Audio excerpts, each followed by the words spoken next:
good day, morning, afternoon, whatever it is to everyone, depending on what time zone you're in.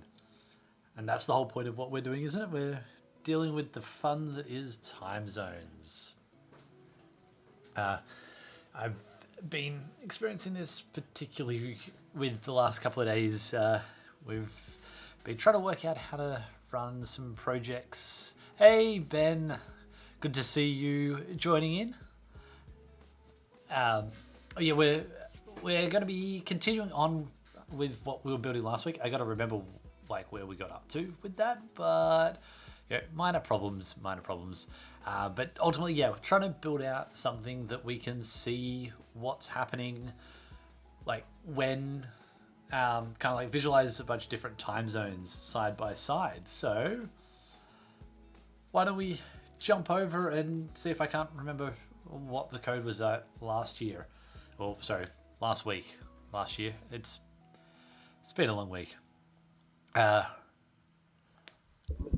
got to work out the audio balance on my secondary device because I think I seem to have the microphone a whole lot closer when I'm streaming through the streaming box rather than when it's on the when I'm just going through my main machine.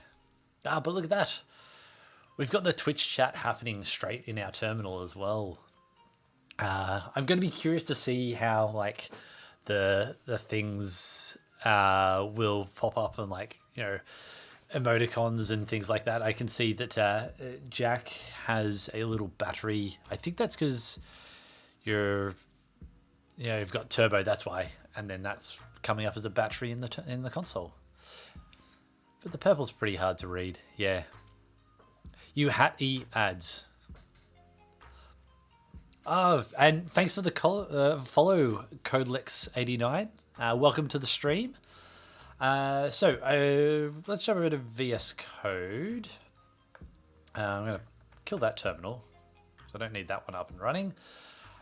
And I think last time, let's run npm start things that, and Ben, you weren't following me before. Well, then again, I'm possibly not following you, so it's probably fair. I will get to that after the stream. Oh, and I just noticed that since I've bounced over to my stream machine, I haven't properly set up to show the music that's playing in the footer of my notification thingy that's happening across like the bottom of the stream. So I should get around to fixing that up at some point. Anyway, let's open up our browser. Kick off that. And then let's see, where did we get to? So it's still got the absolutely beautiful design of someone that doesn't have any design aesthetics. Now, from memory, the last thing I was doing was getting it so that we could store the selected time zones, and then like you could add and remove them. So like that's what it should be doing. But we might have had a problem there. So let's add Queensland and Lord Howe Island. Okay, so that's populating our zones over here. Excellent. And now if we removed Lord Howe. Excellent. So it is actually removing it from there. We're just not redoing the UI. Well, there we go. And also notice that I don't have the right cursor when I'm hovering over the X button. Oh, and welcome everyone from Twilio.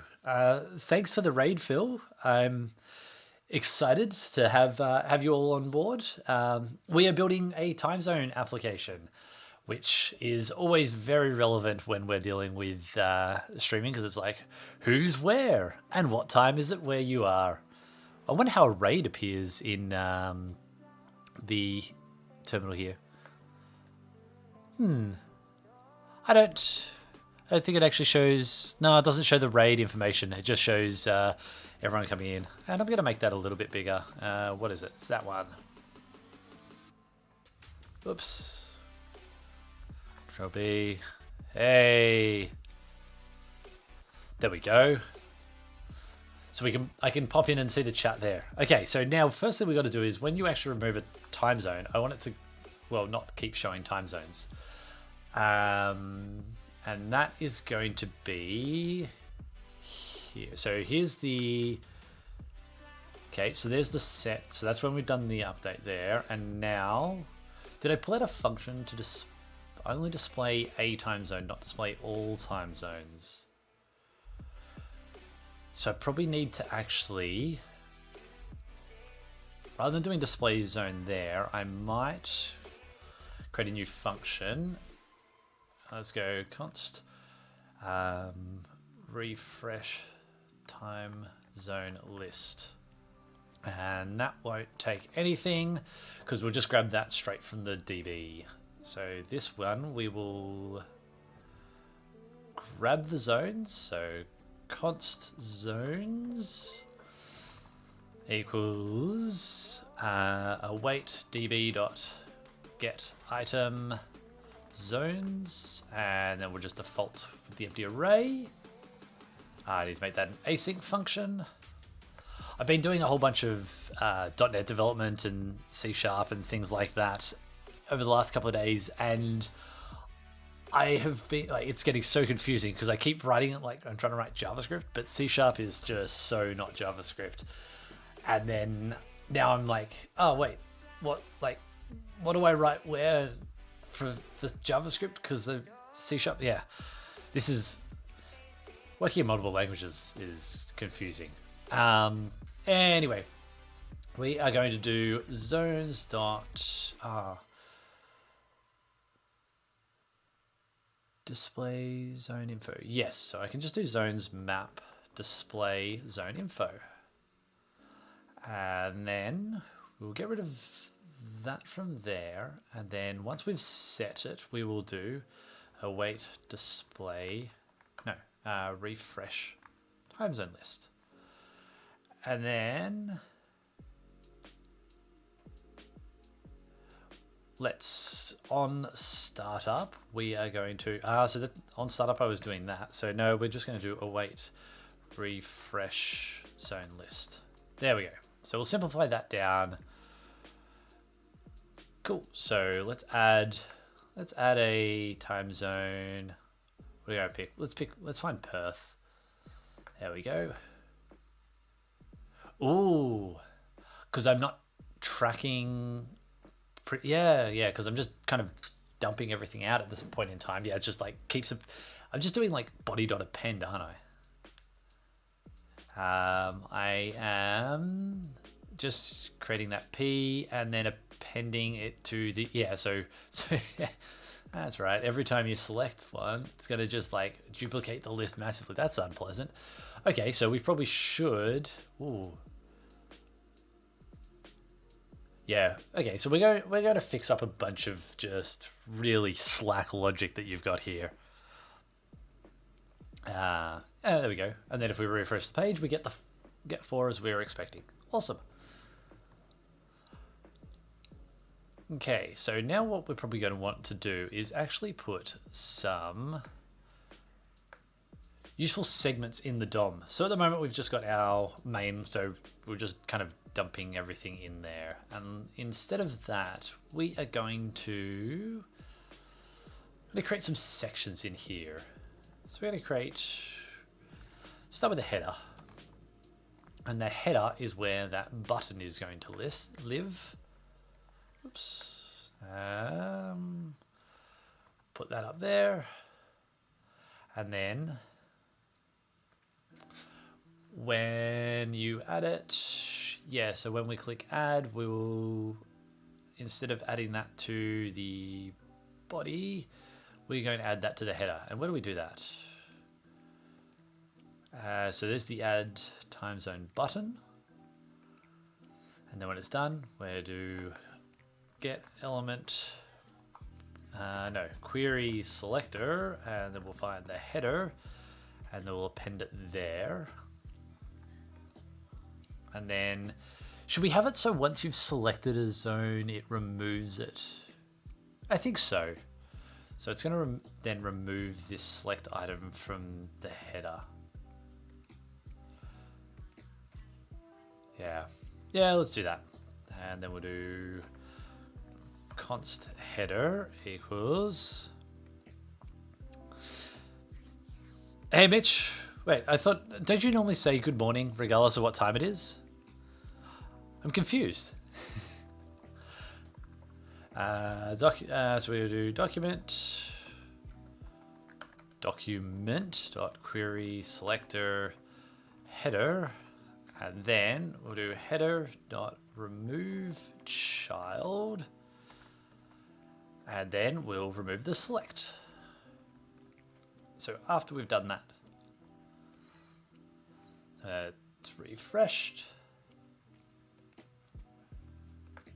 Add time zone, select, and there we go. Our select list goes away. Isn't that great? So now we've got that, but it's obviously still a little bit unpleasant in the way that it's duplicating all of those. So we will fix that, but I'm going to first off add a commit. Hey, what's Amy? What's Amy blocking? Amy can't spell, first up. Nah. Well, yeah, I mean, the whole point of this exercise is to show people that are outside of time zone that they, what it's like to be in Australia. The fact that we live in the future, and that we can tell them what's going to happen, and they're going to still probably continue to be a little bit disappointed.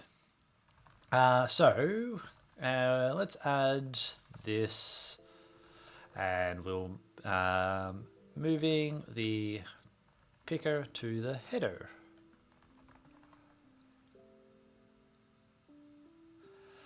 Oh wait, is Damo here?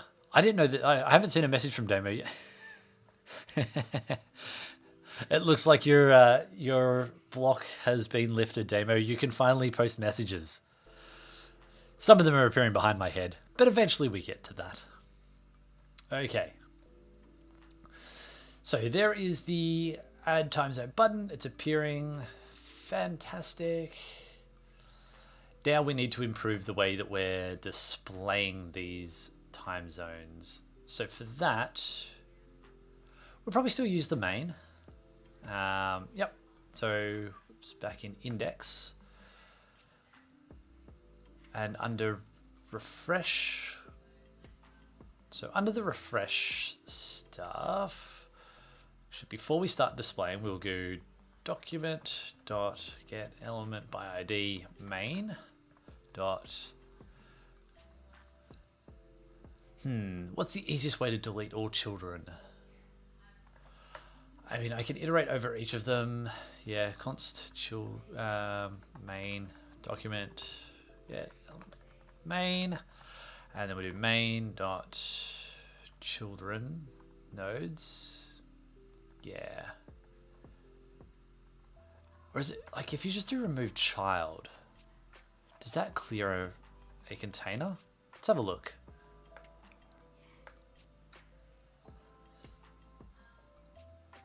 Where is my main?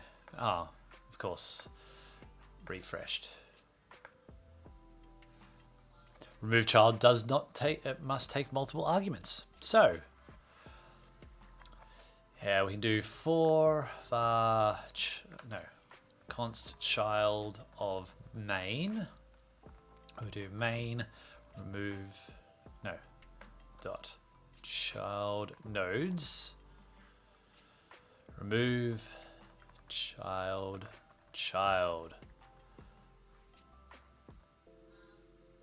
Okay, so now if we add a new location, it didn't do what I wanted, did it? No.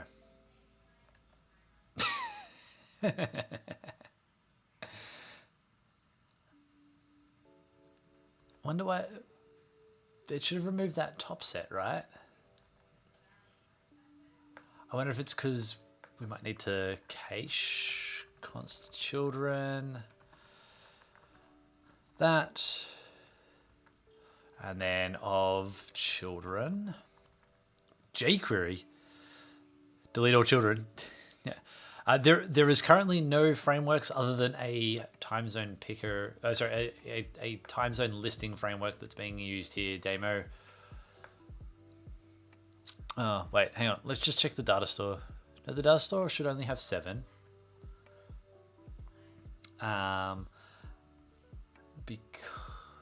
So let's just go. I just want to make sure I know which is like I am actually getting duplicates. So let's just dump out the index as well.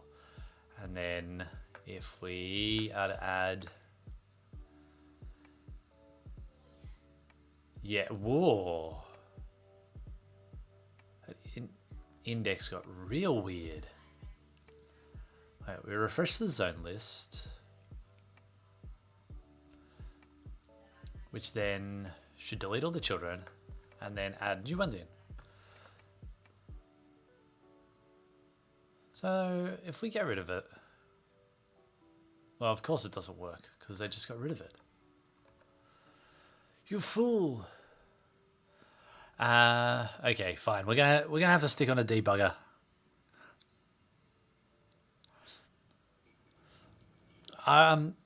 So I see you're questioning whether or not I should put some Silverlight in there, Amy. I was actually thinking of going with some Shockwave multimedia. Like, let's kick it properly old school then.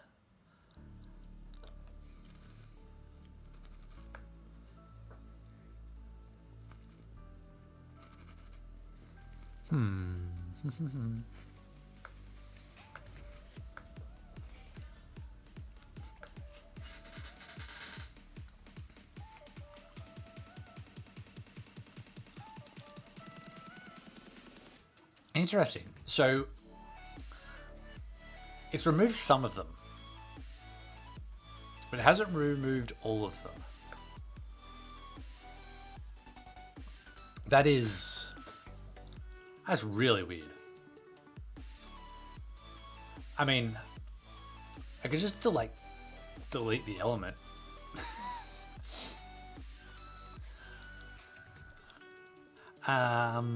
Yeah, I was actually thinking that, Adrian.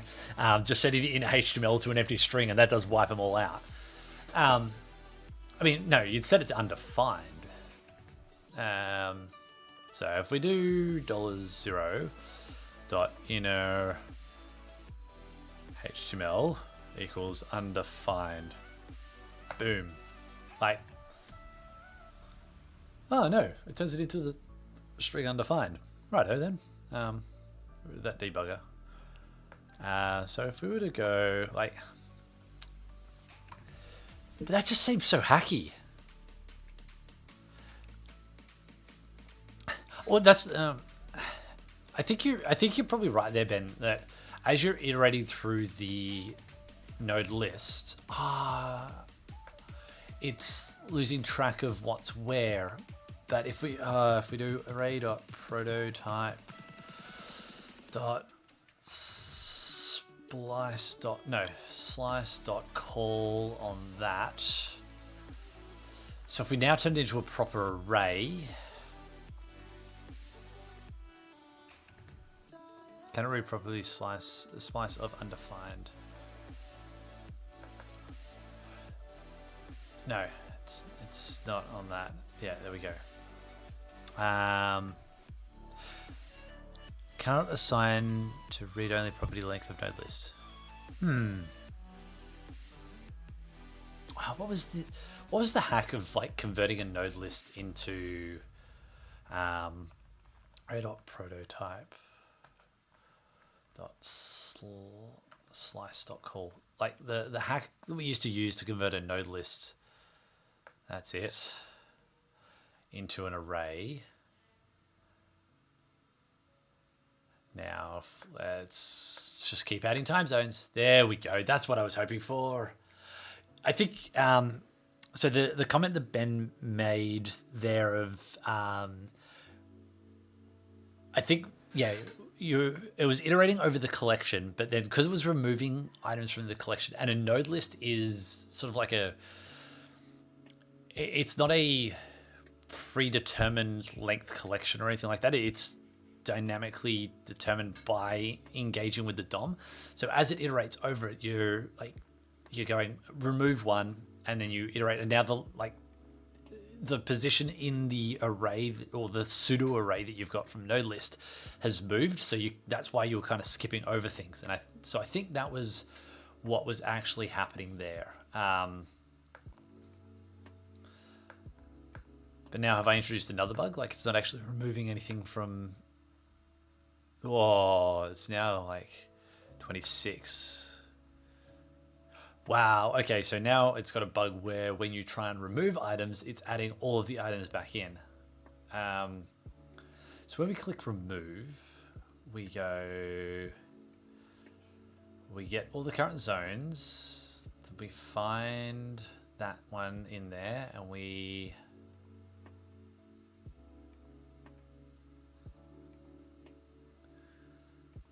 that seems weird. So then we should await refresh zone list. Okay, cool. So I've like completely ruined my database. So let's just start again. Okay, so we'll add a couple in. Then if we remove that one, that's time it removed. Oh, I wonder if, because I haven't got it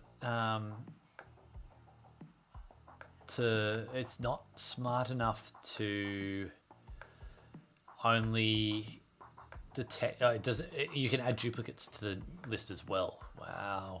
Who wrote this code? It's terrible. So now if I remove that one, I know. I don't know why things were broken, but they were broken.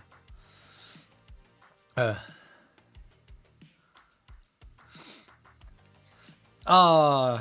had to cancel tomorrow's stream, or like you're only 1 week into your streaming career, Jackie. You're already canceling streams. It's no good. It's no good.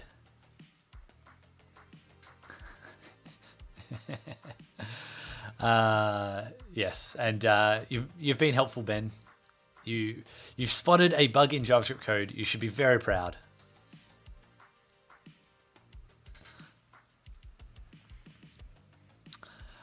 And underscores don't cause italic font in Twitch chats, just FYI.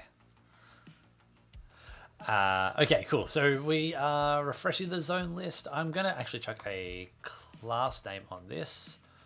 Actually, class list.add, and that can be remove. And then I shouldn't set the inner HTML. Then I can do like, font awesome stuff later if I wanted to, blah, blah, blah, blah, blah. Do I even have a CSS file yet? I don't think I don't even have CSS yet. Inline styles for the win. We'll deal with that too. Okay, well, let's add that, and we'll commit improving the add remove flow. Actually, that's right. We need to fix the bug where you can add the same one multiple times. Okay, so when you have selected a zone, because all we were doing is we're just appending it to the end of the zone. Now we will say if known zones dot find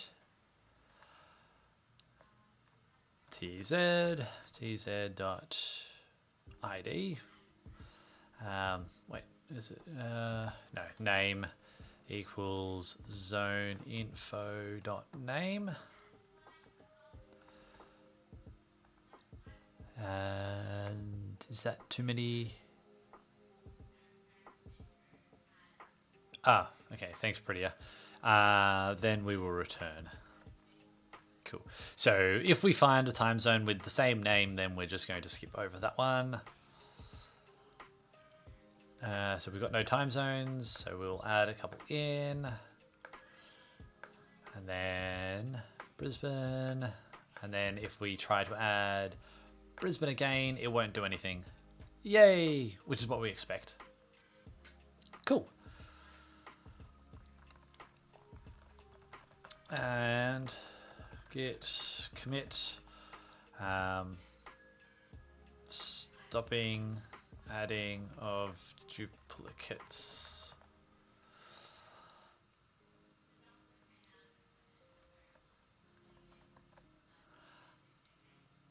Okay, so that's done. Now, are we going to do some styling or are we going to do some formatting? Oh, actually, let's get rid of that that index that I was appending there because we didn't need that either. Okay, git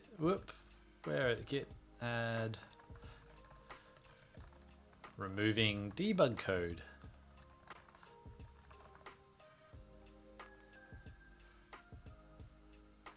Cool. Done. Ta-da! Remove the debug code. Let's start doing some basic layout stuff of the time zones that we've picked. And this is where Amy is going to just like cry massively as I attempt to write some CSS using CSS grid. This is gonna be terrible. I'm gonna see how much I remember from the workshop that she ran. The short answer is probably not a whole lot, and that's going to be problematic, isn't it? Okay, so this is currently generating as a P, so I'm going to change that and we'll call that time zone container. And I want it to actually be a div, because divs are better.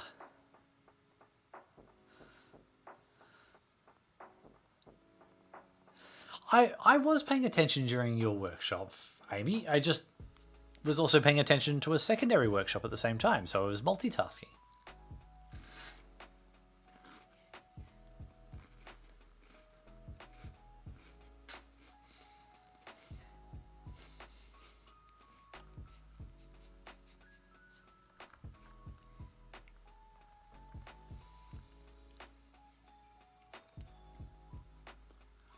Is it? I'm going to use a span. Is that better, Amy? She doesn't like that I'm using divs. So it's just going to... Oh, well, should it be a table? Because it's really serious. Like, it's a bunch of columns that I'm building.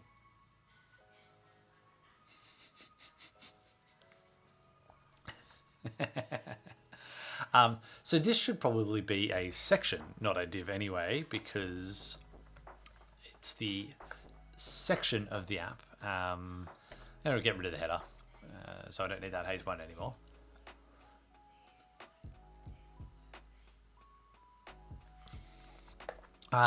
Okay, so if we don't want to use a span, what could we use?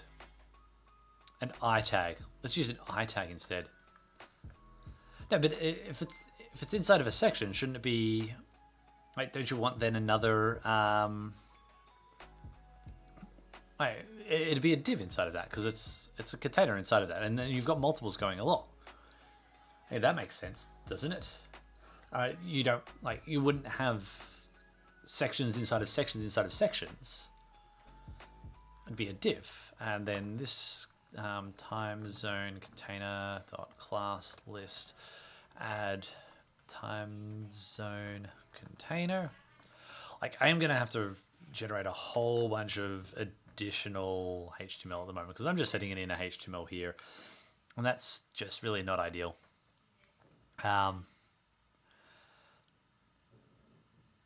Yeah, because then I need to set the grid. I'm going to actually have to start doing a style sheet, aren't I? Let's create a style sheet. Main.css.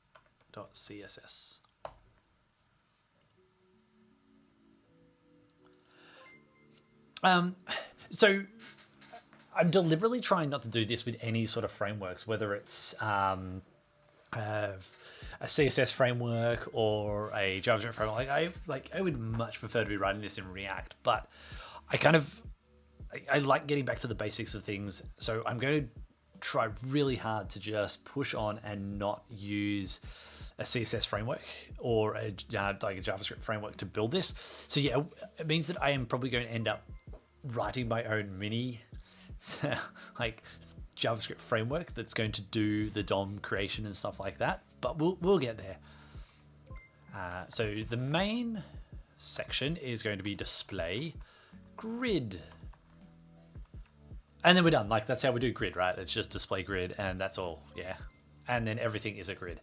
I'm going to actually add a bunch more time zones so that we can work with them. And then we'll grab, let's grab Sol. And then, boom, we'll grab, like, something really far down the list. That's right. I need to change the ordering, because at the moment,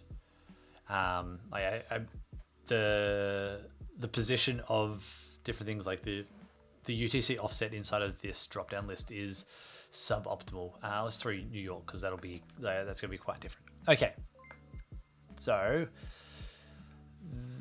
and I probably need to actually add this style sheet in. So this will be a link type rel equals style sheet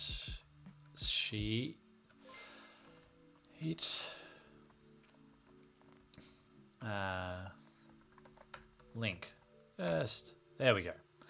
And that will be main.css. Awesome. Wow, that's been like, my notifications are going crazy. I've got a lot of people that have been joining. I don't think I can keep up and say welcome to everyone and thanks for the follow, because either that or I've got a busted notification. I'm not quite sure. Ooh, am I frozen, or is that just my view of me that's frozen? I'm going to assume it's my view of me.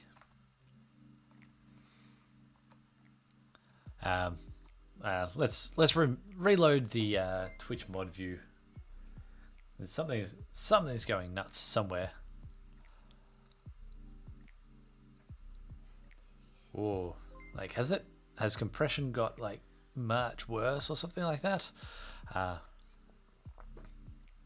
Well, we'll see.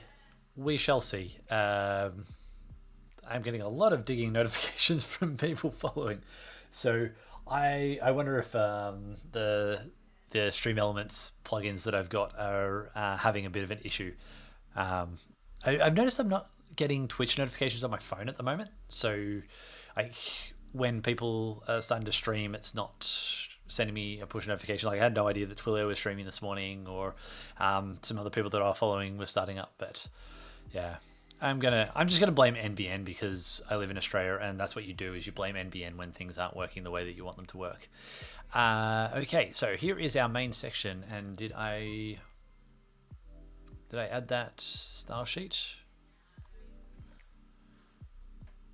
Main.css. Oh no, hash main, because it's an ID. Ta-da! We're displaying grid. Now it's grid dash. Ooh, yeah, so we do grid template. So we'll do a grid template.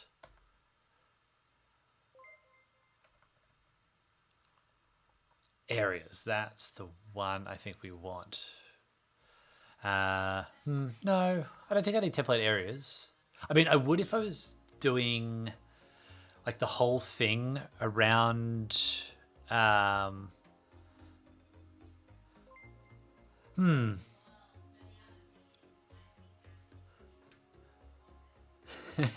tables. Thanks, Demo.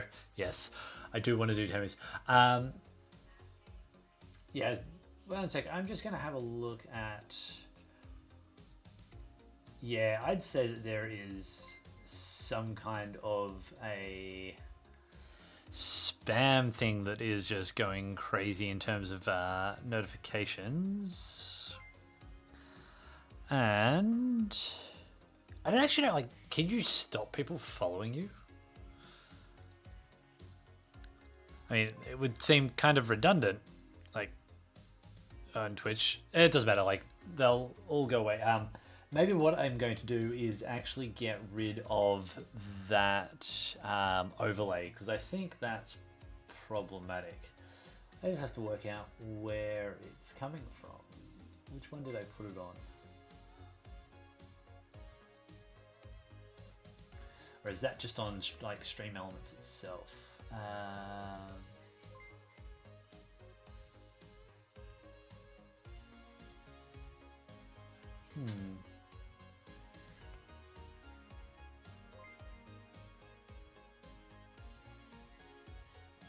There we go. So let's just turn off that and go back to a proper stream. There we go.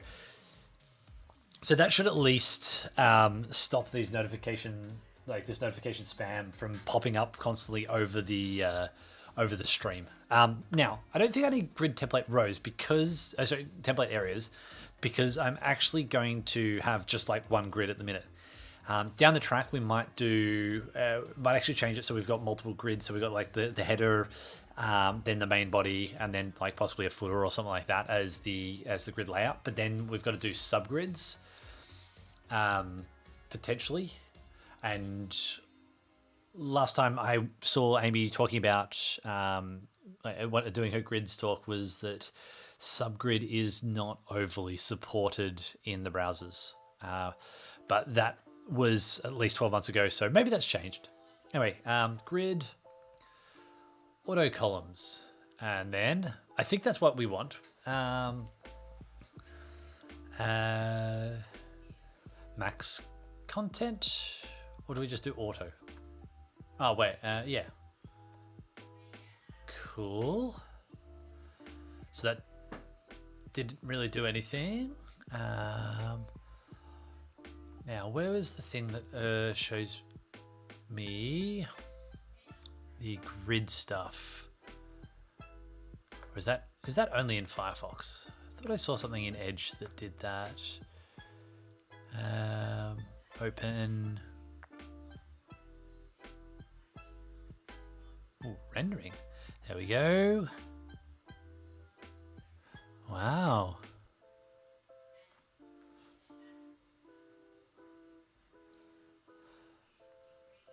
Nope, that's not what I'm looking for.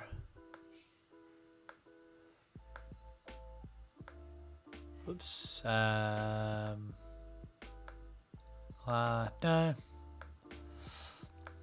So let's open up Firefox, because I know where this is in Firefox.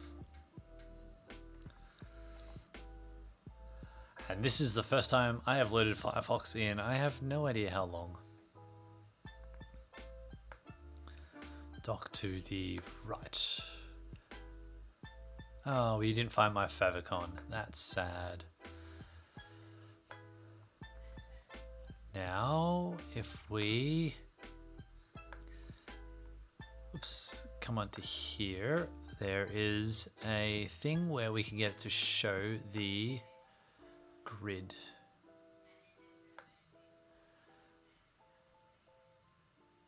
And that is somewhere. Not that button. That is somewhere.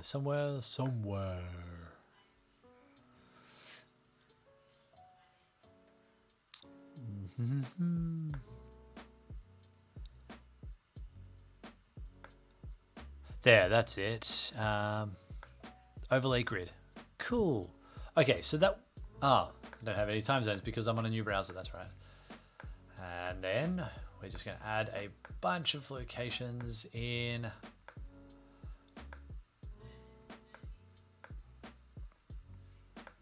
There we go. Okay, cool. So currently, okay, so it's just a stacked grid, and that's because they're just going, like, it's just auto columns. Then we do, if we said fit content, no, that doesn't do anything. Max content. Okay, so that's made it shorter. I don't have to set those as display grid items, do I? Now, time zone container.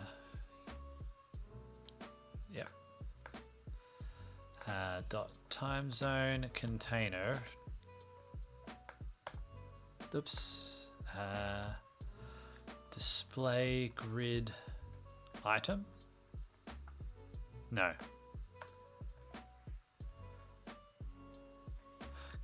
Because I know that if I just do display inline, that'll solve the problem. And that's where I get told off. Okay, so we want columns not to be auto, but we want it to be max content. And then grid, column,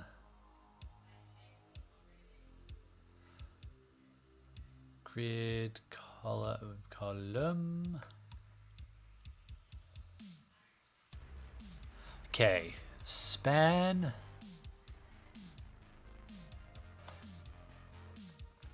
Then grid column span. No. Wait. Why can't we use column span? If you're going to give me a warning, Firefox, at least tell me what that warning means.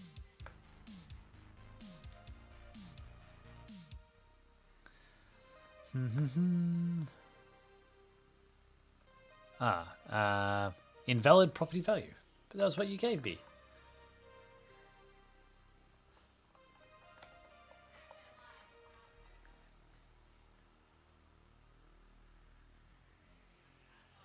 Firefox is a lot slower. Firefox is really being slow.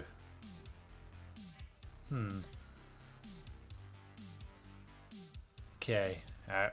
We are going to CSS tricks, CSS grid. The complete guide to CSS grid. Because the other option is to like manually calculate the width of everything as it renders, but that seems inefficient. We should really be getting it to do like using CSS grid to work. So we want display grid. Okay, template columns. So, okay, so this is for the parent container. And then we'll set display grid, the columns. Now we don't want to do like a fixed column layout. We just want it to do like a repeated columns, but as many as you've got.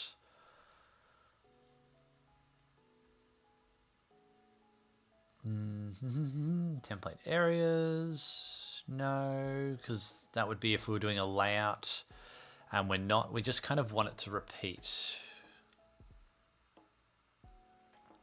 Template areas, column gap and row gap.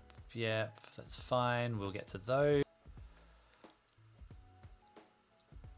Justify items.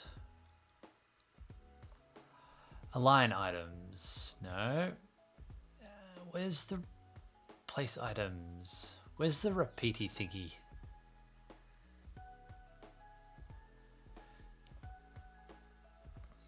Align content. There's a lot of things we can do on CSS grid, isn't it? Place content. Okay. So this is what we're playing with. Grid auto columns. Size of any auto-generated grid track. Okay. Which is fine. Yeah. So I want the grid columns just to be the max content width, which is fine. Which would be those ones. If you have grid items that you don't explicitly place, the auto placement, yeah, grid auto flow column. Maybe that's what we want.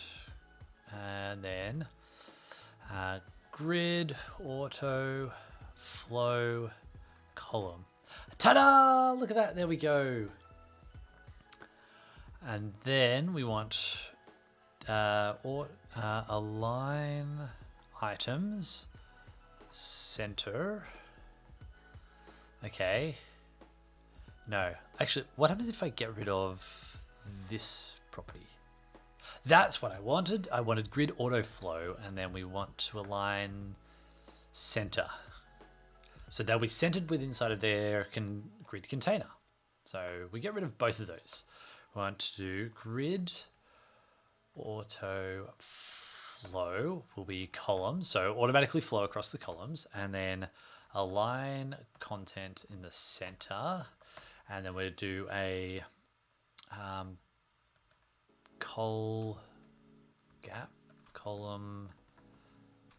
gap, and then we'll do let's just do a 20 pixel gap between each column for the moment. Look at that. There we go. It flows across just the way that we were hoping.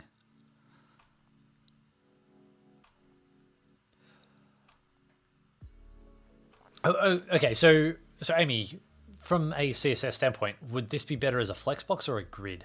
I'm thinking grid because, like, the more you add it, I only ever want to go columns. I never want to have rows. So that's why I was thinking that grid is probably the thing that you want here.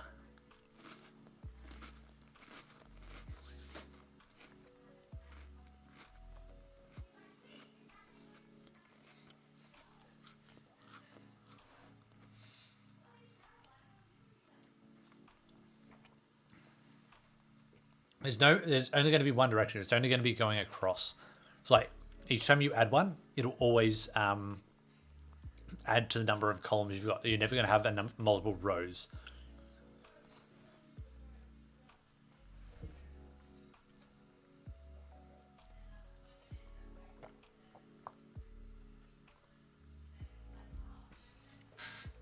If you're not careful, I'm going to turn this into a ULLI setup.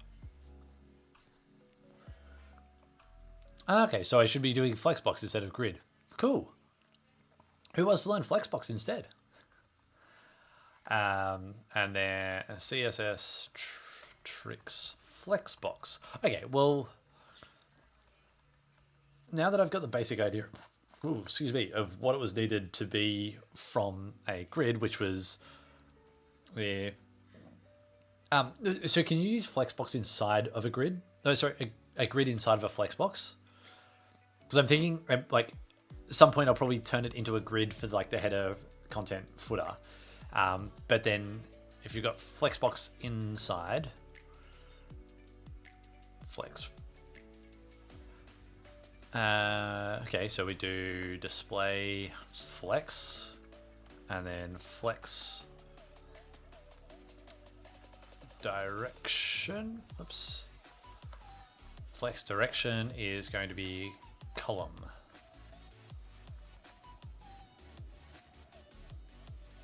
No, see, that didn't do anything.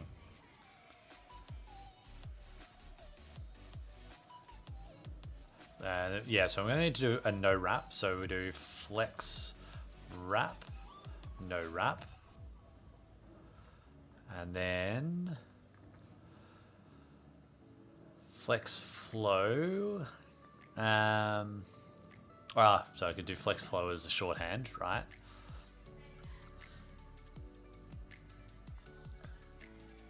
But do you need to then?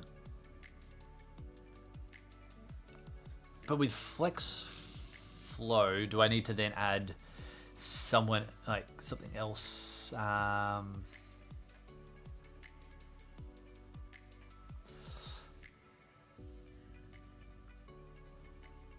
Item. Do I need to put something on the item? Now, are laid out in source order, but because they're like the items are then just block level items.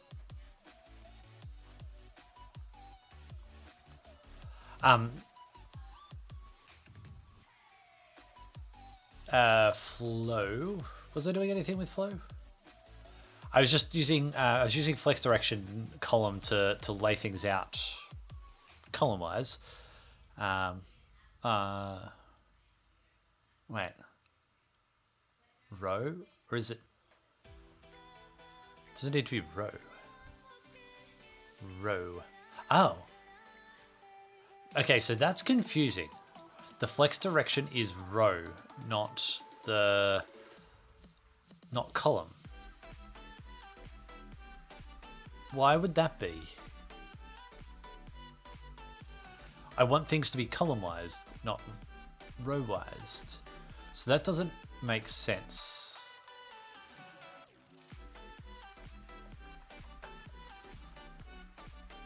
Row. Okay, I mean, it does what I'm expecting it to do, which is go across.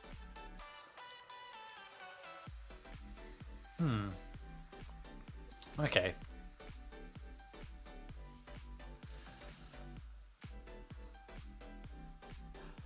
And then you no longer need to do like coal gap and stuff like that because you just put it on the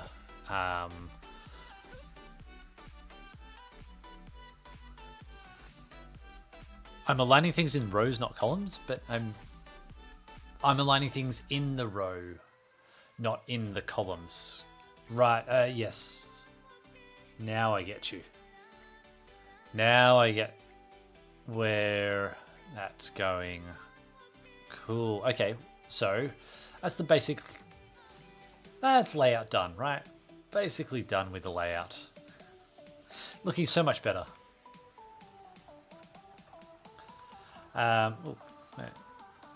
What did I diff on? Ah, that's right. Starting to change elements and whatnot. Yep. Okay, so we will just commit that and. Oh, here's a fun thing. I should be able to. Oh, look at that! Because the Twitch chat, I've got that running inside of my Tmax instance, and then I've got URL view. I can use that to then get to that link that you just sent. And then we do adding some layout, and then that has popped up into yeah.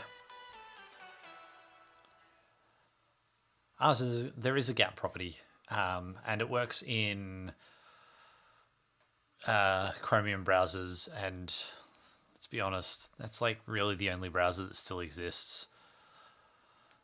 No one in their right mind is using Safari.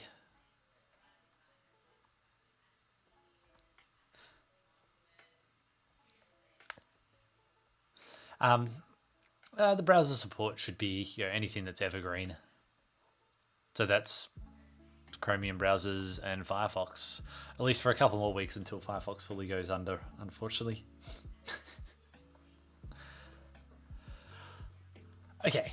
Anyway, back to the way that I want to start improving the data display here. So right now, it's okay, but it's not great in the way that the data is being displayed because we've got duplicates within inside of a time zone. So here we've got 3, which are UTC plus 10. And what I would prefer is that the time zone, it's grouped based off of time zones. So we know that we've got 3 that are UTC plus 10. Well, I shouldn't have 3 columns for those. You should have 3. Those 3 are stacked inside of a single column because they're relative to all of the others. And also, I know that there is an issue that when, let's say that we add a time zone, so let's add Lord Howe in. So Lord Howe is now here, and the columns are no longer representing the correct order of data, of like time zone stuff, so that we know that like it's UTC 10 plus, like 10 and a half hours is actually appearing in the list after UTC minus 4. UTC minus 4 is it's the oldest time zone relative to where we are, so we should like push it all the way back. So that's what I want to change, the way the data is ordered on display.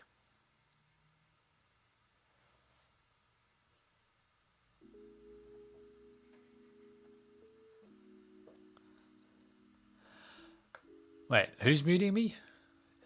Are you muting me, Jack? That's sad. Okay, so what we're going to do is on the display. So we go to display them. We're going to let's move this down because that actually doesn't need to, like, we don't need to fetch the data until we've removed all the children. Okay, so we've got all of our time zones, and then So this is kind of from our database. And what I want is that we're going to build up a group of that data with the time zones. So this is kind of like how we also build out that group for the time zone picker, right? Yeah. So maybe what no, then we'll do sorting separately and stuff like that. I'm just wondering if this sort and reduce function is going to be useful to have elsewhere. No, I'm just going to duplicate that for now. Const group zone groups is going to be zones.sort. We've got A and B, and then that will be A.offset is greater than B.offset, and then that, if that's true, then will be 1 or -1. If they're the same, who cares? And then, so we're going to add that to the next line, and then we'll do the reduce zone, and yeah, so we'll do, actually we can just actually copy this chunk out.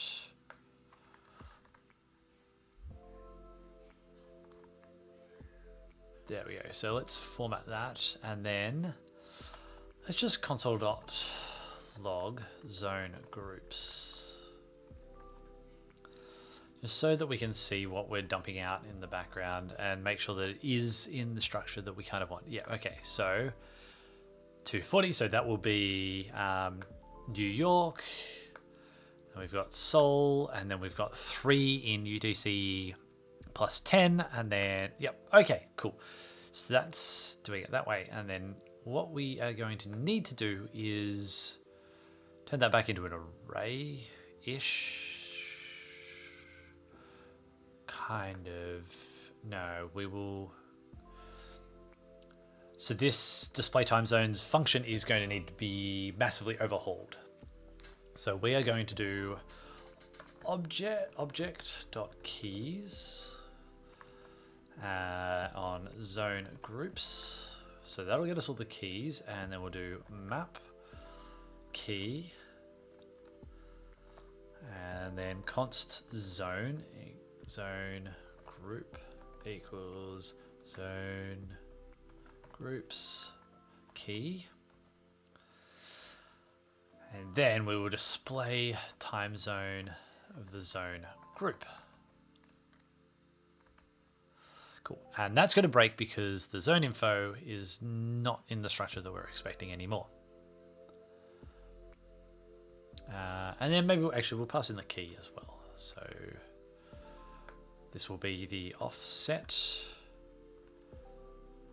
and then we'll have the zone group. Okay, now we're going to create our container. We'll add that. Then we will do for const zone info in zone group. We will const zone info container will be create element, that can be a div as well, and then we will grab this chunk,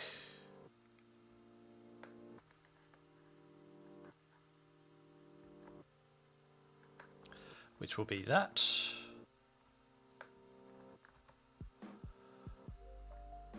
and that will be, instead of zone info container, we will do zone info container. We'll append that, and then the zone container, we will need to append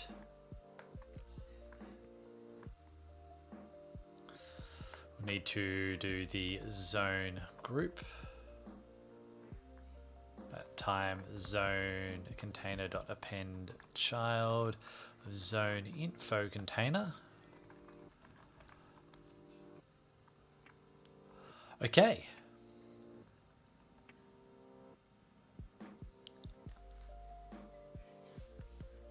That's a lot of nans. That is really a lot of nan and undefined.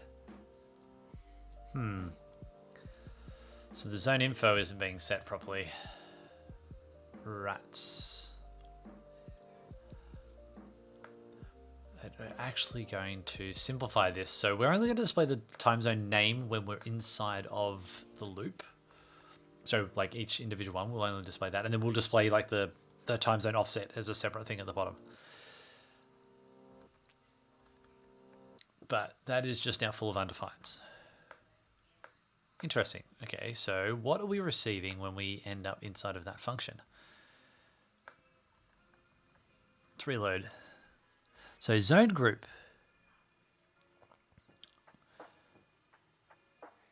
Okay, it's an array. So then when we step in, the zone info. Oh, I did for in, not for of.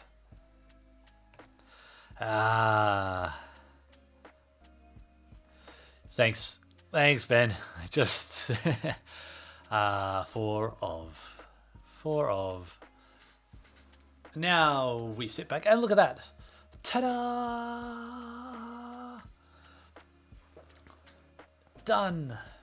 We've managed to display our names, and we've done them inside of groups.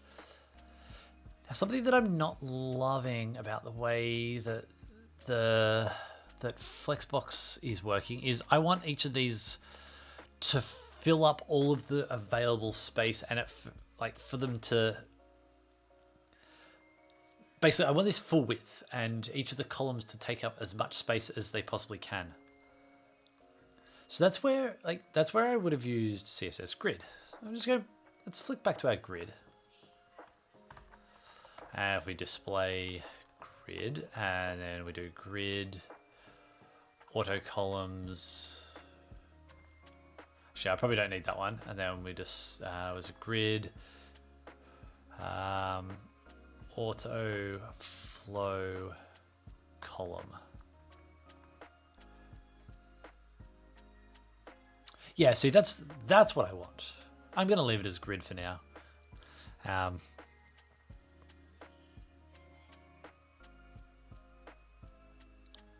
Flex 1 on the children. Is that how you do it? Okay, so let's actually put that, and then we do hash main dot time zone container and flex 1. Okay, cool. So that's how you do it with Flexbox. You tell them. I wonder what flex 1 means. No, that's. I am now curious. I want to know what flex 1 means.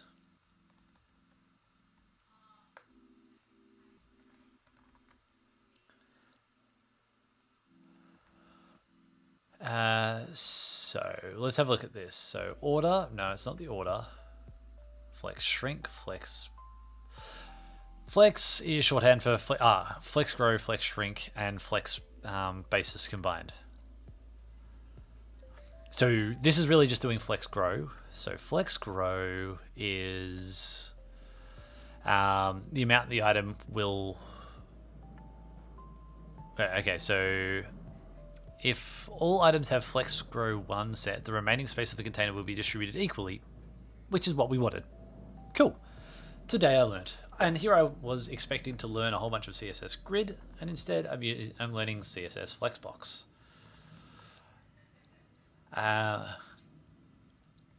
Now this is starting to get really quite busy in here, and also I don't like that I'm setting just that on the inner HTML of the div. I think I kind of want it to be a different element. Ooh, And I've got to... yes, I got to do format time zone. Yes. I've still got to display that under the... at the end of them, and we'll do const time zone offset time zone offset equals document element. This is just, it's all divs now, all divs. Time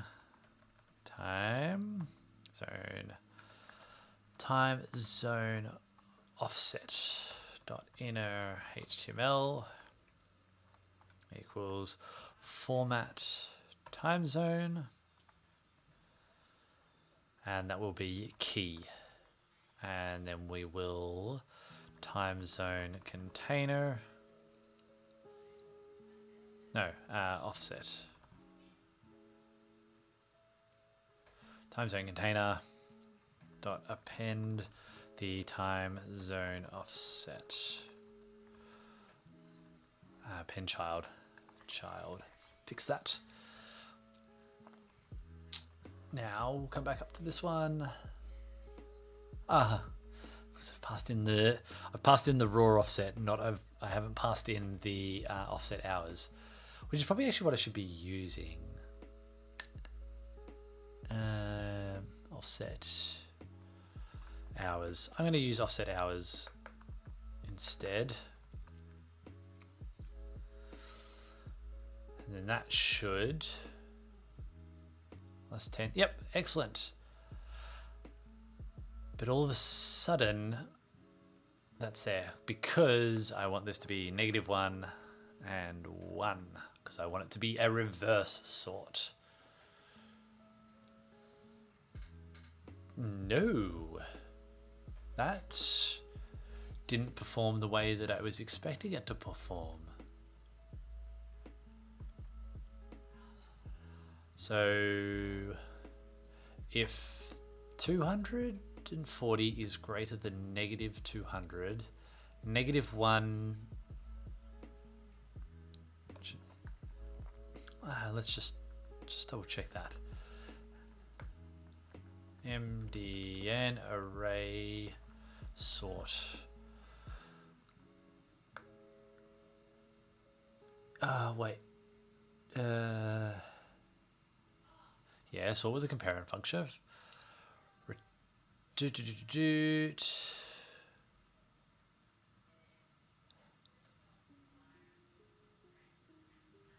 Okay. A is less than B by some ordering criteria. Then return -1.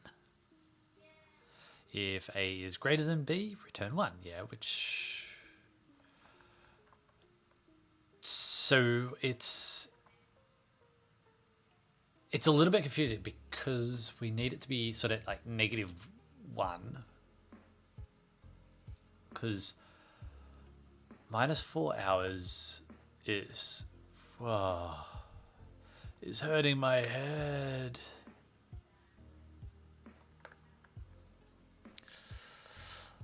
Okay, so zones.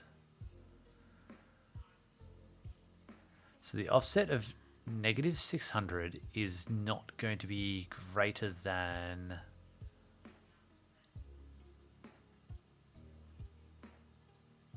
240.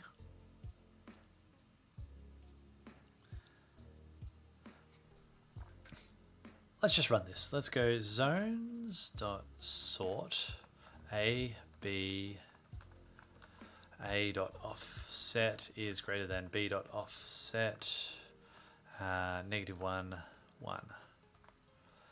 So then the order of that is going to be, yeah, New York, Seoul, etc., etc., etc. Wait. Then if we... Okay, so zone groups. I'm doing the sort in the wrong...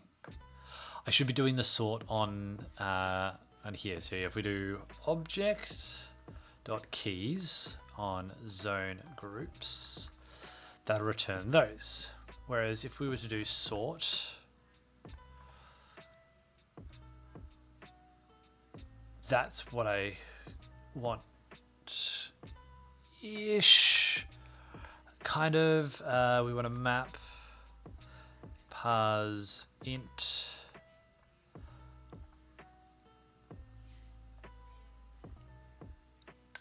really parse int k10. That's kind of better.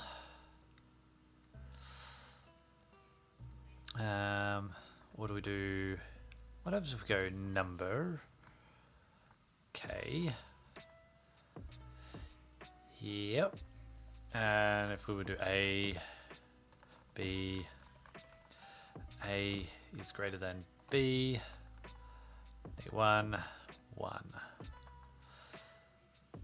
So that's what we want, except that's backwards, so that should be -1 and that should be 1. Cool. So the furthest from UTC's 0 is now going to be on the right. Oh man, that's just like a painfully ugly thing. Do we need the map? Oh, and I realized that's actually sitting behind my head. No, we're going to have to convert them to a number as well. Okay, so this is where we write some annoyingly ugly code because of the lack of type systems in JavaScript. Yay! So there's no point in doing that sort up there. It's not actually giving us any value. Instead, we're going to need to sort on the keys of this object, because when you do object.keys, it will convert all of the keys to strings and just return them in the order that it finds them. But the order that it finds them is actually not really what we want. So now we're going to do a map of number, so the number constructor, and we'll do a sort on a comma b. A is greater than b, 1 1 and -1. Okay, so that is where'd my browser go? There it is.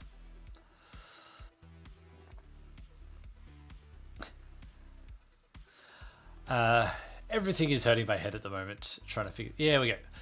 Look at that! Finally, it's ordered the way that it should be ordered, from furthest UTC in the positive through to the furthest UTC in the negative. And what I need to do is I need to actually go back and add that into the drop-down list filter as well. So in the time zone picker, because we do the mapping through there, and again, I'm going to remove that sort because I forgot that that when we put when you do stuff into object.keys, it will come back in, well, like the order that you added the properties to the object is pretty much irrelevant. And I was making a false assumption that that was a relevant ordering, but it's not. So now we should see right at the very top, we have UTC plus 14. And then as we scroll down, you see 10, 8, 5, 3, 2, 1. Boom, and there's UTC 0. And then -1 hour, -2 hour. It should be -2 hours, not hour. And then, yeah. Excellent. So now it is ordered things correctly.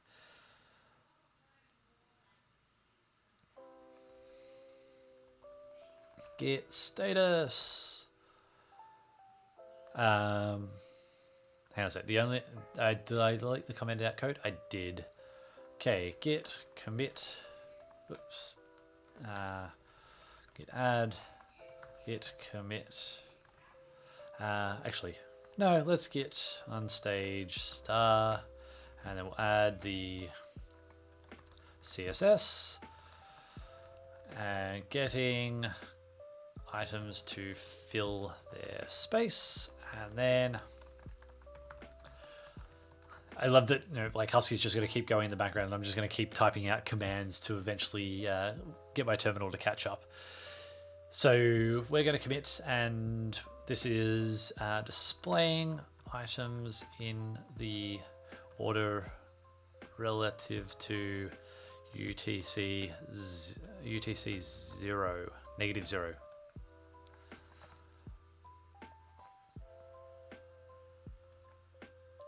Fantastic. So there is now a bunch of, I guess, duplicated logic between the time zone picker and the time zone display that I probably should go and fix at some point. We'll come to that later.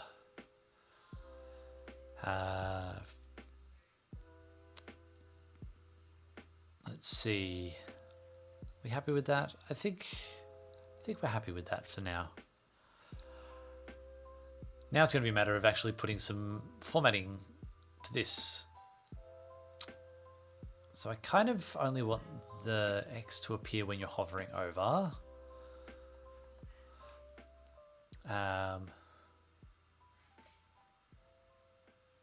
Yeah. And I want to do a text align center. Oops. Yeah. Let's do that. So it looks better in there. Center align text. And then we'll do main time zone container. And what did I call that? I think I called it remove. Oops, not that one. It's index.js. Remove. And we are going to do a cursor pointer. Or do we do custom cursors? Ooh, there we go. Indicating that it's clickable. Now, is going to be some time to clean up some more debugging code. So dumping out to console.log there. So we'll get rid of that. Okay. Now, do we want to format this a little bit better? I kind of want it like, so when you hover over things, that's when the X is going to appear. Yeah. I don't like that big red X always appearing. So we're going to do display none. But when we hover over not the container, I want to hover over this one doesn't have a class on it. No, that's the zone info container. Class list add. That'll be time zone info.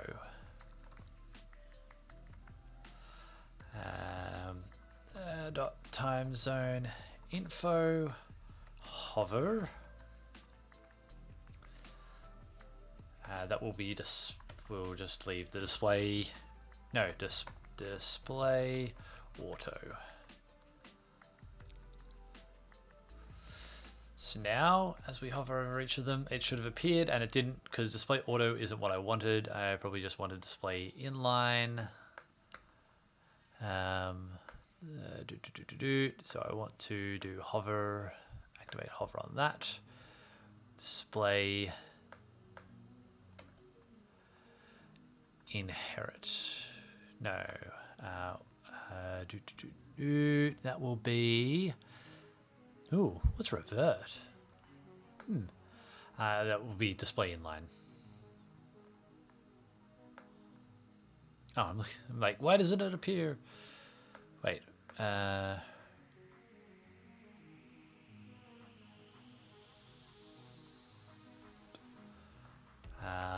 Revert. Okay, so that worked.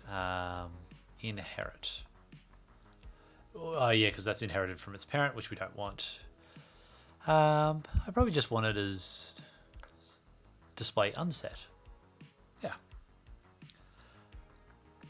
display unset initial. No, display initial.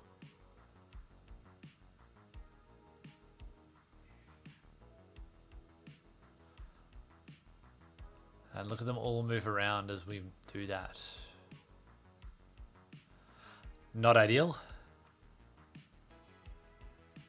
But again, one thing at a time.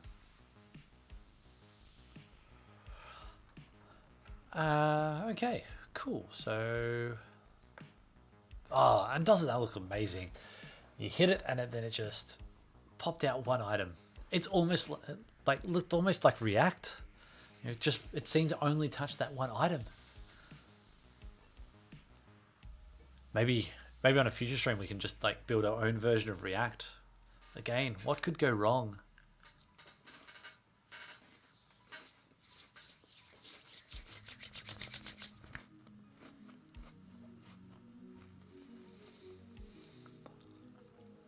Okay, but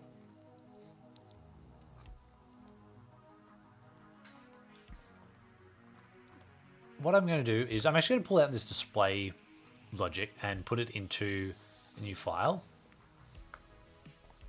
Timezones display.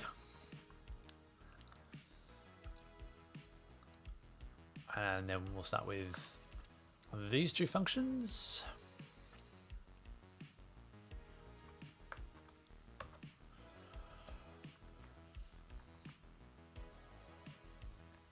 Okay, and then we're going to need to grab that. So we're going to need that one, and we're going to need the database. And we are going to export, refresh timezone list. So that's all that's needed from there. So we can get rid of that one. We'll do const timezone list from equals await import slash timezone display.js.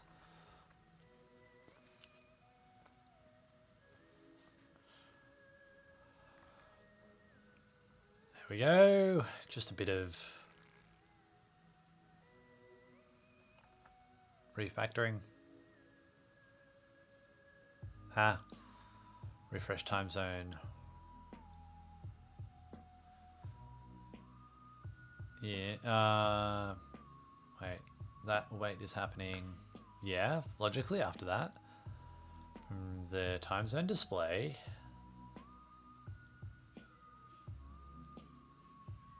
Exports that. Top level awaits. Ooh. That's right. Because this one, because this is actually now a module, I just do import from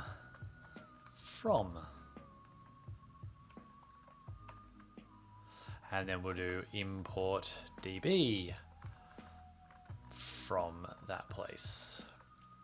I forgot, yeah, because we turned it into like this is now just like an ES6 module. And then I'm going to pass in main to here, so we'll get rid of main from there. And then this is actually going to return the container, and then that will be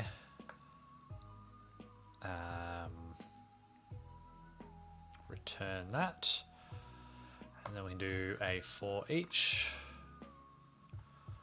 main.append child. And then that should still, no.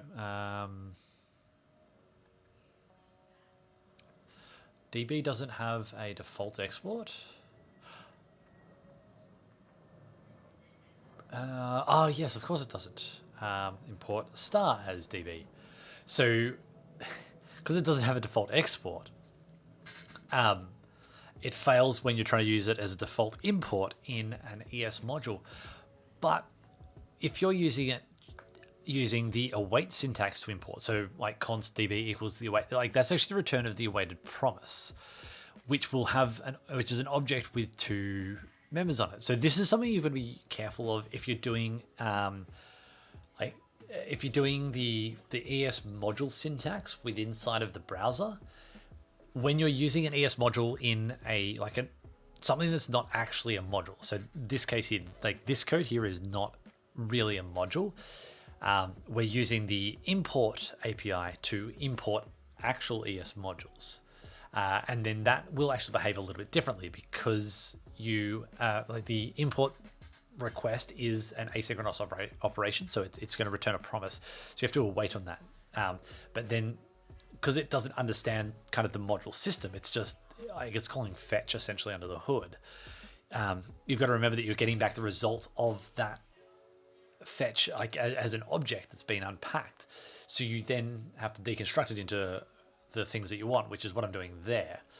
But if it's but then when you're using it, like modules themselves, they operate as we have come to use ES modules, where you import something, and if it doesn't have a default export, then yeah, you get weirdities that you have to do import start as. So like one approach for this would be that you actually add the default export, but then that's going to behave differently for when you do the import. So if I was to do export default and then do set item get item, so like there we go. Now we've got a default export. But when we come into here and let's go, I'll worry about that error in a moment. But what I wanted to show is that if I set a breakpoint here and have a look at what's the properties of DB, it now has a default property because the default export gets turned into a property called default. So the default is then the get and set, which is already get and set properties that are there. So yeah, if you're using ES modules, it's a good idea to not. It's a good idea to avoid default exports unless you kind of really have to.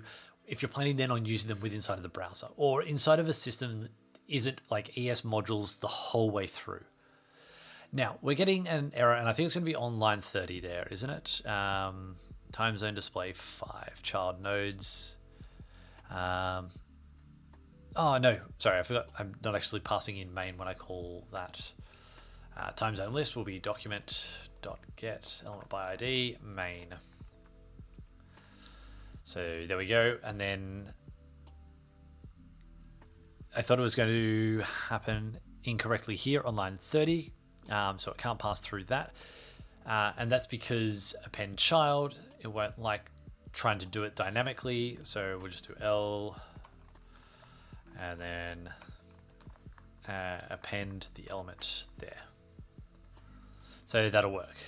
Yeah, working with the DOM, it gets kind of annoying when like you work with like some of the low-level DOM APIs. This is why we use abstraction layers over the top, like React or Vue or Angular, etc.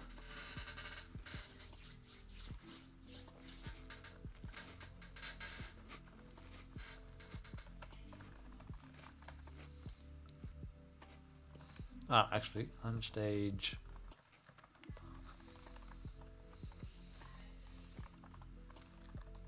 So we'll add our CSS, added style to hide.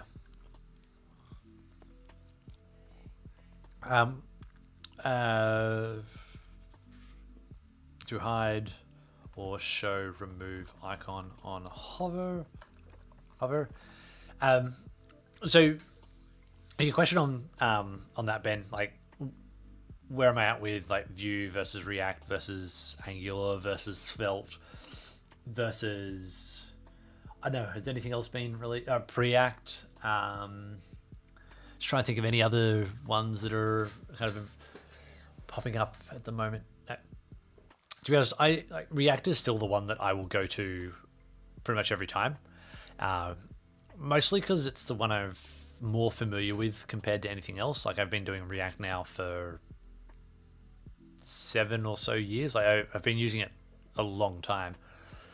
And I really like its programmatic model, the fact that it's so you're not building in like this big web framework ecosystem. You're just building with a UI library, and then everything else you kind of deal with after the fact. Like, so that's why I've never really liked Angular. I've always felt Angular too heavy.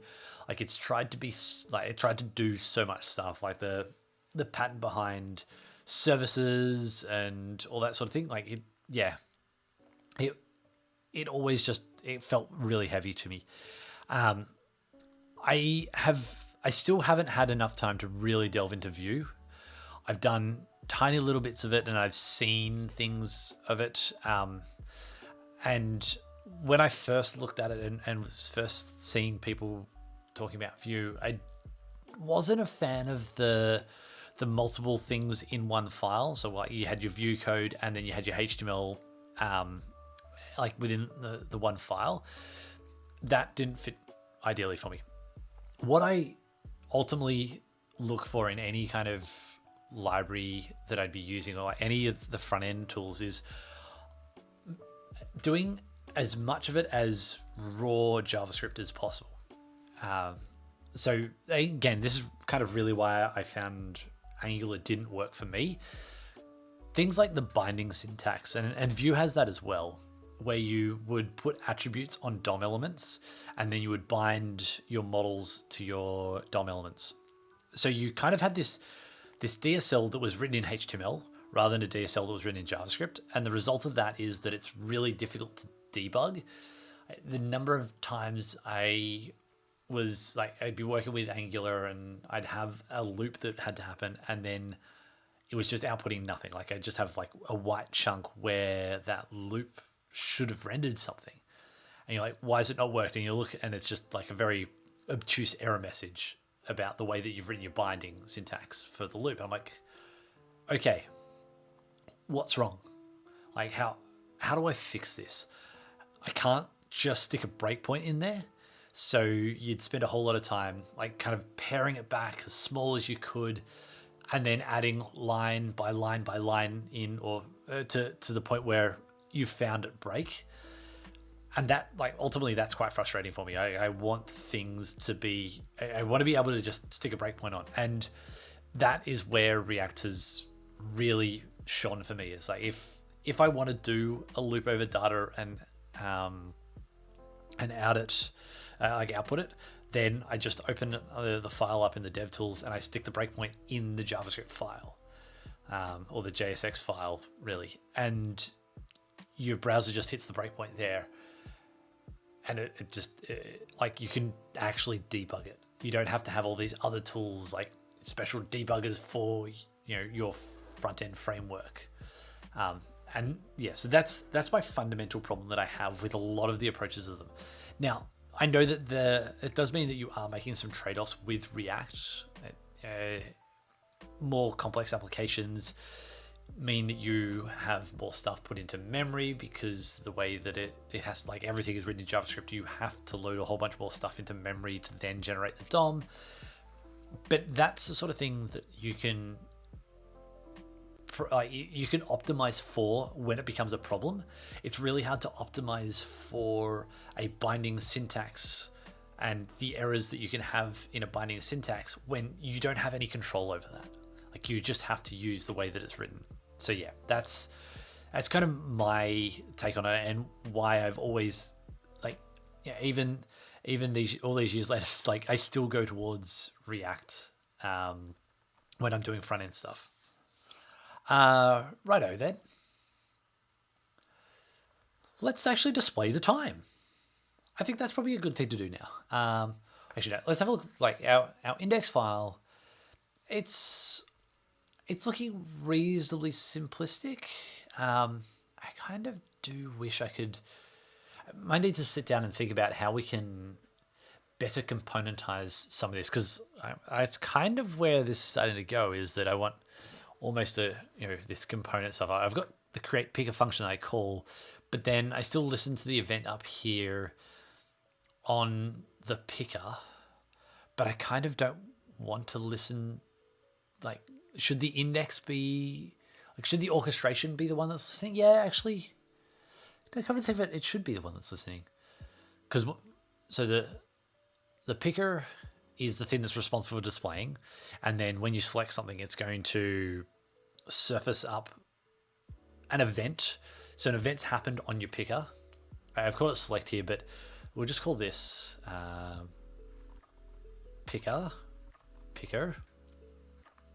tz picker,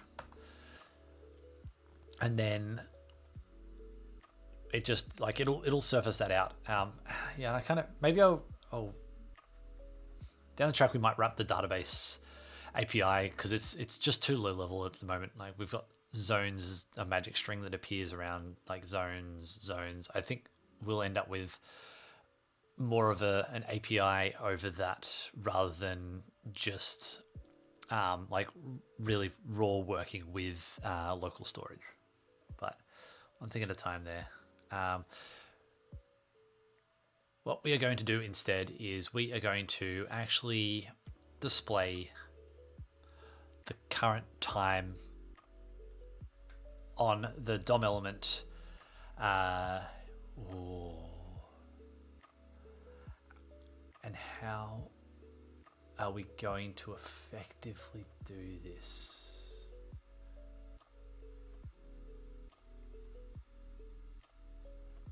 Because so basically, I like you want to show hours and minutes because it's like at the moment I can tell you that New South Wales is UTC plus 10. It's like great. I mean, I already knew that. I already knew that Seoul was UTC plus 9. But what is the time in those locations? Like that's what we want to display. So I'm thinking that we're going to create a. I'm going to turn this into a section because that's going to be a section. And then inside of this section, we're going to have const time, which is a document create element. We'll use this as a H1 because it's the heading for that section. And then time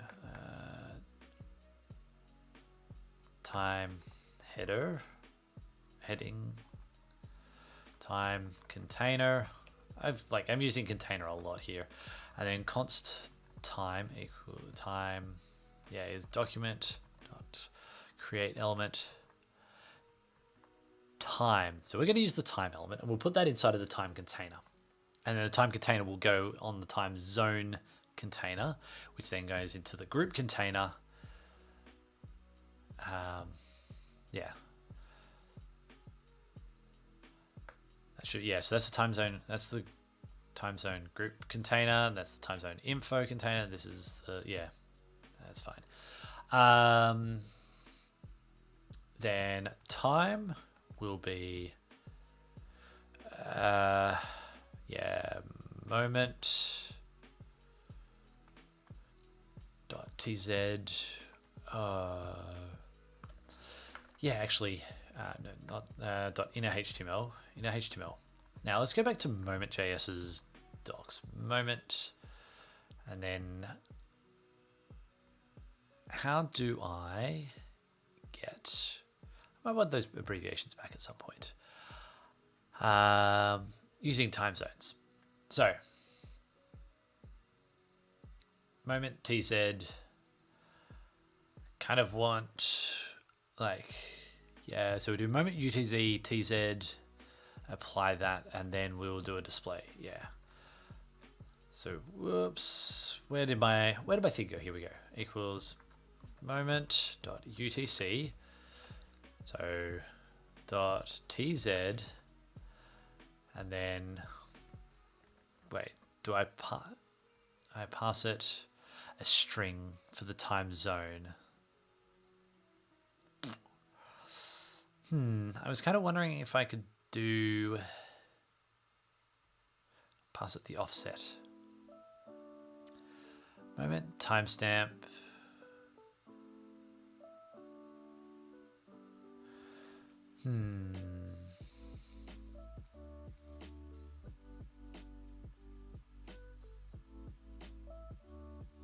I think we'll just go tz zone group o dot name So we'll just hack it and use the first one in there, and then we'll format as hour, minute, and then, oops, we want the time container dot add append child time, and then we'll do the time zone container dot append child time container. Okay. We'll not worry about the error message we're getting just at the second. There we go. Okay, so it is. That's correct. Okay. Wait. 141. I mean that's correct, but what's the moment format that I can use to get the 24-hour time display? Hour, capital H, not lowercase h.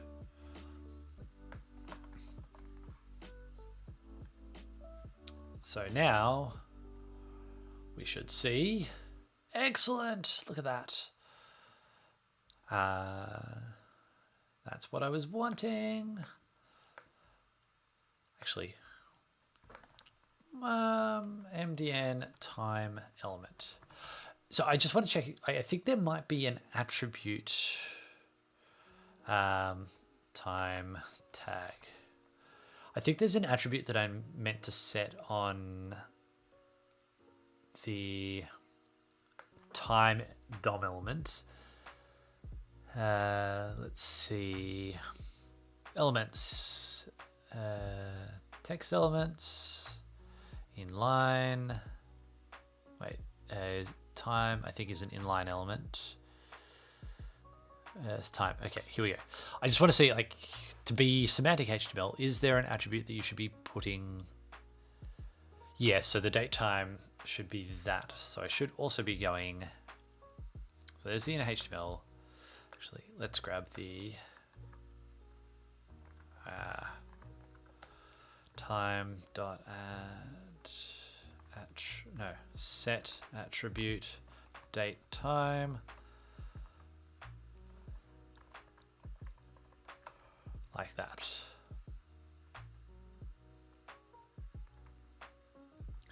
Now let's just have a look at this. Cool. So that's exactly what we want. So we got the output there. So it's the 21st of the 8th, 2020. It's 13:43 and 48 seconds, and it's got a plus 10 hours, which is the UTC offset. But just checking, one of the formats described below, a valid year string. No, I'm going to need to. Yep, yeah. So that works fine, I think. Yep, so we're outputting it as a valid global date and time string with the UTC offset in there. Fantastic. But what did you miss while you were off having your Teams call, Jack? A whole lot of amazing stuff. Look at it. We're displaying now, or at least we were displaying now until recently, because like now has changed. Oh, I just realized that my countdown timer is no longer accurate. That's because I swapped to a different scene earlier on to remove the notifications that were popping up of subscribers joining, of people subscribing. But that's fine.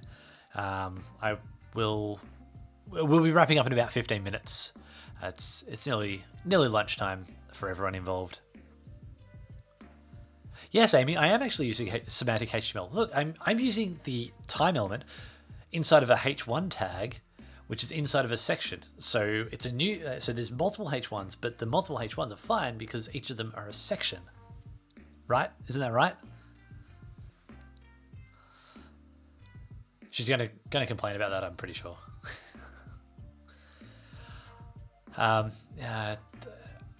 I need to pass in moment, don't I? That's annoying.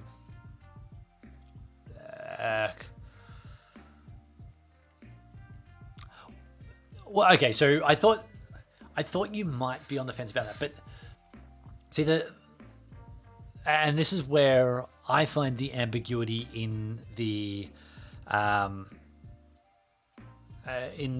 way that you use semantic HTML. So semantically, like each section is independent of any other section. So I have each section has its own header, and then doesn't that mean it's got its own header stack? And that's why I'm like, well, it's a H1 because it's the most important header within inside of that section. What I'm actually thinking of is turning these ones into like H2s, and then maybe like a H3 down the bottom there as well. But yeah. Yeah, like I said, it's ambiguous, and let me know what you find in all your research, Amy. But I'm going to deal with the fact there is ambiguity in it, and I'm going to just change this so that we pass in moment, and then that will display time zones moment, and then moment. Okay. And it will pop up here and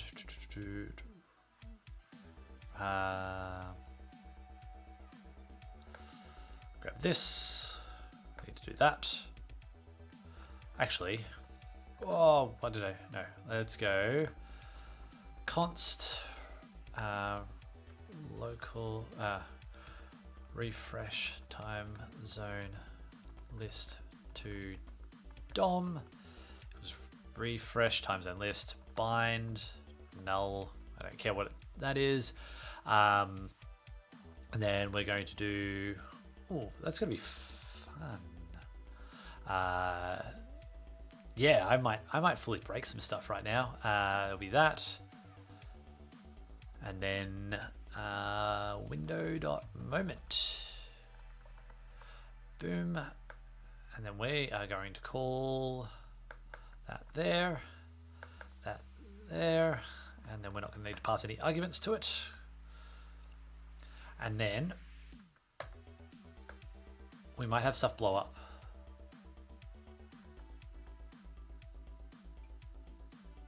No, we didn't. Ah, okay. Well, that's fine. Right, so there's one thing left that we really need for this to actually be useful. And that is that, well, we're setting this time once, but we're only ever setting it once. We kind of want it to be updating a little bit more frequently than that. And the only way that we can do that is, well, we're going to have to set up a bunch of events. So, no, that's going to be window. No.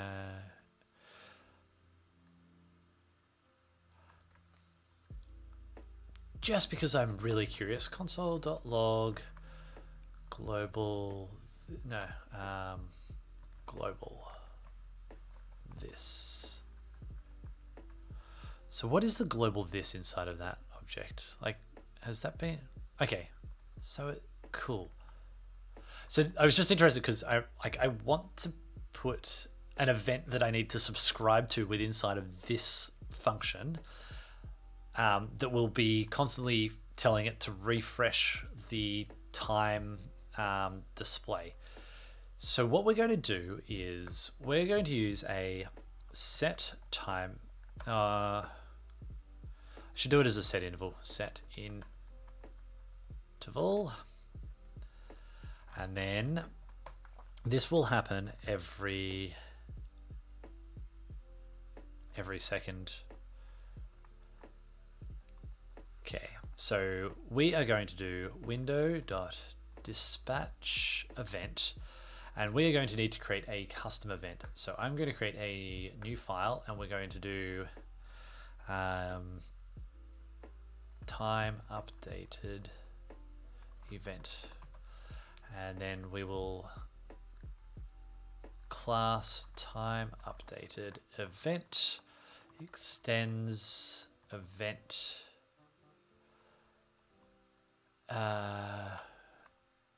Event. No, it's not. It's just extends event. Yeah, I think that's it. We can have a look at here.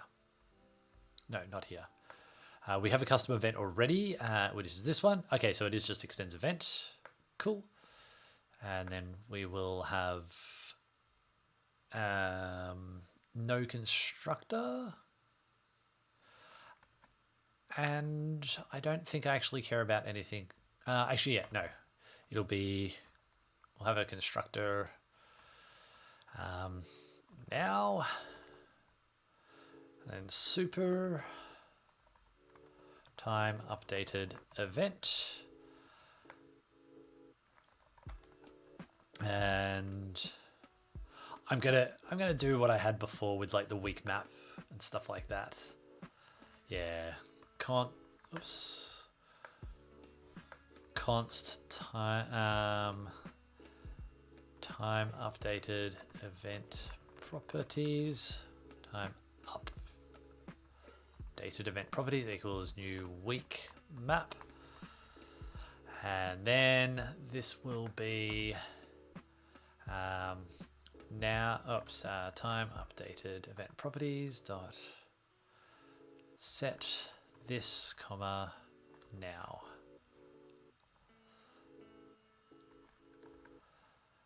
And then how do we get get now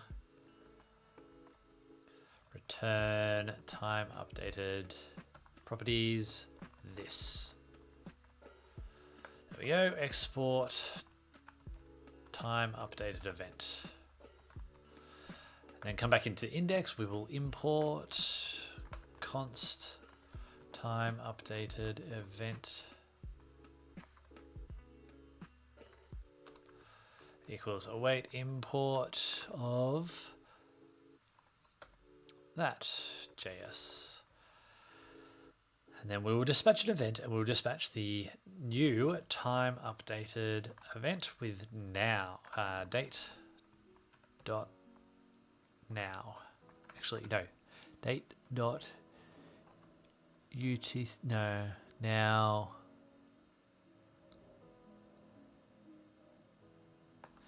Just send now. Okay, so we're going to dispatch an event with inside of and we're going to dispatch it every second. But we're going to dispatch that on the window. But what we're going to need to do inside of the time zone display is there's the potential for this to become very intensive. So global this dot add event listener to time updated. Wait, what did I call it? What's the actual name of the event? Time updated. Doesn't need event.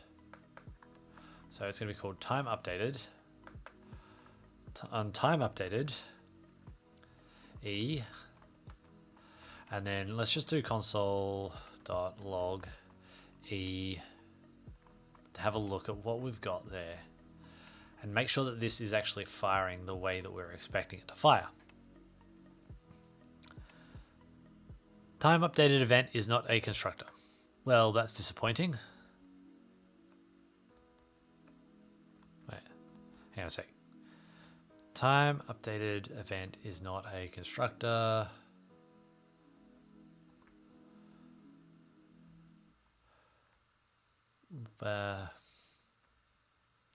No, it's a class.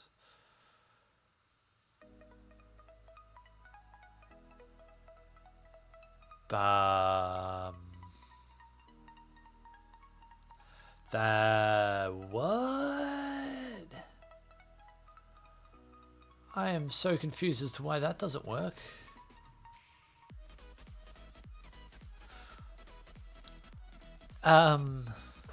So we're dispatching the event. Time updated. I'm so confused why it doesn't work, and the reason it doesn't work is because I just wrote my code poorly. There you go, Jack. There's a dig you can have. Okay, cool. So this is kind of working the way that we're wanting it to work. And we can get now. It's not a function. Okay. So unpacking the event thing, that's because it should be get, not that. Okay, so we are doing that. And then we could come into our time zone display. And then we can do time.inner HTML equals moment e.now .utc.tz, and then we just do boom that, and then we can then do the same with set attribute, and then that will be moment e.now. Okay, so let's have a look. So now we should progressively update time as it ticks along. But then also, so we're not going to see a whole lot of change in these ones, but we will see the attribute update. Excellent, look at that. So in 26 seconds, we should see the time tick across on all of them. Fingers crossed. I've just got to, keep talking through for another 10 seconds. We'll count down until that it flicks over. That's the hope, at least. Because ultimately, that's what we want. Like, we want it to then update the time. Look at that! Yes, the time updates across all of them. Hurrah! So we can see, as time progressively ticks forward, it's going to update all of those. There's no point in displaying seconds because seconds are not going to give us any value, because time zones we don't measure down into that second. You're right. It does look like a heartbeat, doesn't it, Adrian? As the DOM mutation events are triggering on the time property there. So the time element. It is a little bit trippy, but yeah, look at that. I think that, and we'll wrap it up there for today. At some point, we're probably going to want to maybe do a performance on it, because this is going to be this is running a lot of event listeners now. I'm just wondering if there's not a more efficient way to do all of the event listeners so that we're not subscribing to that event multiple times. We're only subscribing to it once, and then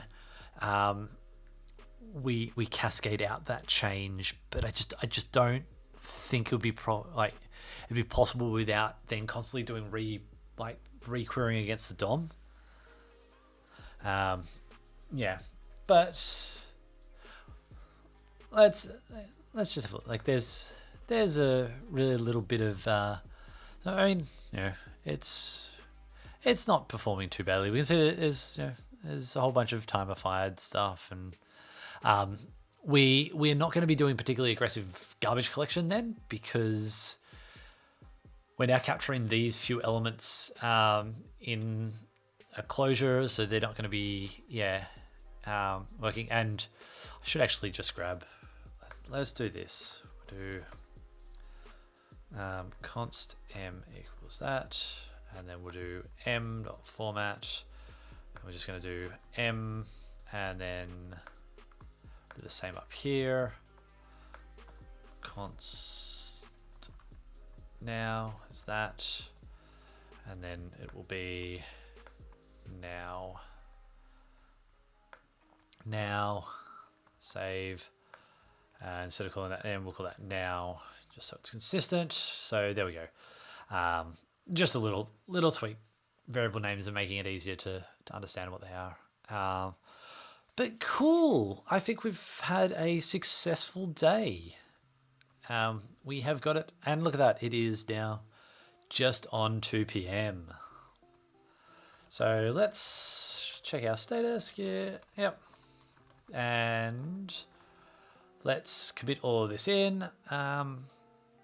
Updating time off using a custom event on the global this.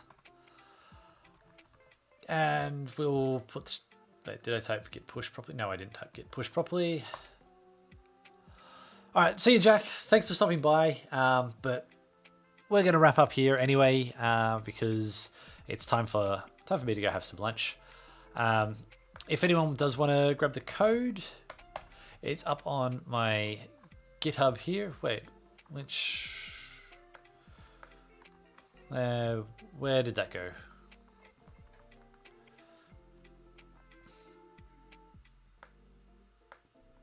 At some point, I'm going to write a README file so that we can explain it. But this is where it is on my GitHub, github.com/aaronpower/timezone yeah, we'll keep tracking away at it next week.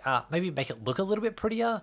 I know that there's going to be a problem at the moment where if we remove everything from a time zone, like nothing actually works. I've obviously broken that. Awesome. So we're going to have to fix that bug next week. But what should happen, like once you remove all of the ones from the time zone, that group should vanish. Actually, it should, because we rebuild that whole thing every single time. So yeah, but I'm not going to remember to fix that bug next week if I don't do it now. So that's on line 5 of time zone display. That happens because in index, no, on the time zone display we go. Yes. So actually, we probably should trigger off. I'm going to chuck a to-do. No, I'm going to leave that bug in there. But what I think I will actually do is, instead of doing the refresh zone list here, that I will get it to trigger off a new custom event. So what we'll end up doing is we'll kind of starting to sound very much like we're implementing a React with a Redux flow. So at the moment, things are happening kind of in these modules. They're doing things themselves. I want to start removing, separating some of these concerns at the moment. This event handler shouldn't force the refresh. It should tell the application that it needs to refresh. So we'll do that with a custom event. I think we'll do that next week. Maybe I'll start writing some issues in GitHub so that I don't forget where I'm up to and the things that need to be done. But thanks everyone for joining in. Thanks to those folks that came over from the Twilio raid. It was good to see some new friendly faces around. I hope you've enjoyed this, and I'll be back the same time next week. So that's midday Australian Eastern Standard Time, which in a few weeks' time, hopefully you'll be able to look at an app and actually work out what time that is for your relative time zone. Friendly. I said the new people were friendly, Amy, not you. You've been here all the time, and yeah, we know what you're like. Okay, so yes, you did come from the raid, but you weren't a new face, or a new avatar. Who knows? Anyway, so I'm going to sign off now. If anyone dropped in late, you'll be able to catch this up on my Twitch channel. It's also on YouTube as well. I've got a playlist where I push all of the Twitch live streams that I do. But we'll see you same time next week.